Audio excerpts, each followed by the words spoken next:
South ఇండియాలోని అతి తక్కువ ధరలకి రత్నాలనందించే ఏకైక సంస్థ 6JVR.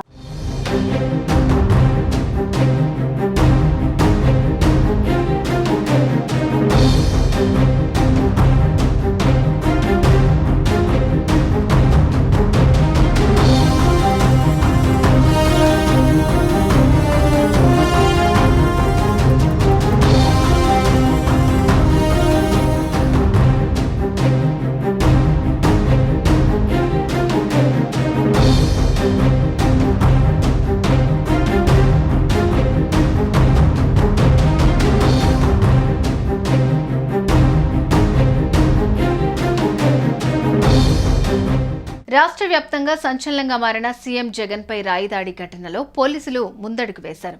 జగన్ పై రాయి దాడి కేసులో అనుమానితుడిని పోలీసులు అరెస్ట్ చేశారు. ప్రస్తుతం అతన్ని కోర్టులో హాజరుపరిచారు. సీఎం జగన్ పై దాడి కేసులో సింగ్ నగర్ పడ్డెర కాలనీకి చెందిన సతీష్ అనే వ్యక్తిని విజయవాడ అజిత్ సింగ్ నగర్ పోలీసులు అరెస్ట్ చేశారు. సతీష్ ను A1 గా గుర్తించారు. తానే జగన్ పైకి రాయి విసిరినట్టు పోలీసులు తమ ప్రాథమిక విచారణలో వెల్లడించారు. సతీష్ ను అదుపులోకి తీసుకున్న పోలీసులు అతనికి విజయవాడ ప్రభుత్వ ఆసుపత్రిలో వైద్య పరీక్షలు నిర్వహించారు. అనంతరం అక్కడి నుంచి నేరుగా కోర్టులో హాజరుపరిచారు. ఈ కేసులో పోలీసులు ఇప్పటికే వడ్డెర కాలనీకి చెందిన 6 యువకులను అదుపులోకి తీసుకుని విచారించారు. మరికొందరిని అరెస్ట్ చేయాల్సి ఉందన్న విచారణ ఇంకా పూర్తి కాలేదని తెలుస్తోంది. అయితే రాయి వేసింది సతీష్ అని నిర్ధారించి అతన్ని ప్రస్తుతం అరెస్ట్ చేసి విజయవాడ కోర్టులో ప్రవేశపెట్టారు పోలీసులు. సీఎం జగన్ పై దాడి కేసులో విజయవాడ కోర్టులో పిటిషన్ దాఖలైంది. ప్రస్తుతం పోలీసుల అదుపులో ఉన్న ఆ 6 అనుమానితుల వివరాల్ని వెల్లడించాలంటూ న్యాయవాది సలీం కోర్టులో పిటిషన్ దాఖలు చేశారు.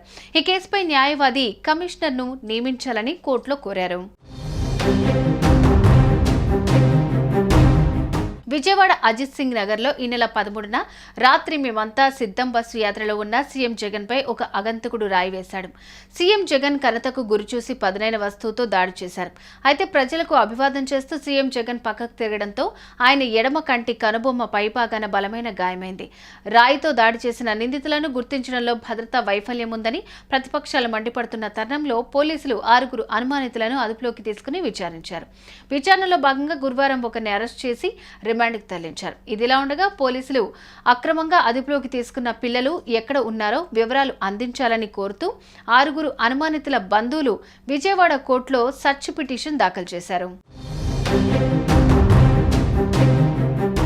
సుమన్ టీవీలో మీ పర్సనల్ అండ్ బిజినెస్ ప్రమోషన్స్ కోసం కింది నెంబర్కి కాంటాక్ట్ చేయండి.